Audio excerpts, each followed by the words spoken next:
اور ہم نے داؤد کو اپنی طرف سے برتری بخشی تھی اور کہا تھا اے پہاڑوں ان کے ساتھ تسبیح کرو، اور پرندوں کو ان کا مسخر کر دیا، اور ان کے لیے ہم نے لوہے کو نرم کر دیا کہ کشادہ زرہیں بناؤ اور کڑیوں کو اندازے سے جوڑو،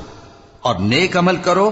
جو عمل تم کرتے ہو میں ان کو دیکھنے والا ہوں۔ اور ہوا کو ہم نے سلیمان کے تابع کر دیا تھا، اس کی صبح کی منزل 1 مہینے کی راہ ہوتی اور شام کی منزل بھی مہینے بھر کی ہوتی، اور ان کے لیے ہم نے تانبے کا چشمہ بہا دیا تھا، اور جنوں میں سے ایسے تھے جو ان کے پروردگار کے حکم سے ان کے آگے کام کرتے تھے، اور جو کوئی ان میں سے ہمارے حکم کے خلاف کرے گا اس کو ہم جہنم کی آگ کا مزہ چکھائیں گے۔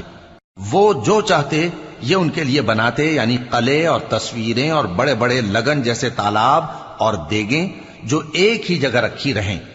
اے آل داؤد، شکر کرتے رہو، اور میرے بندوں میں شکر گزار تھوڑے ہیں۔ پھر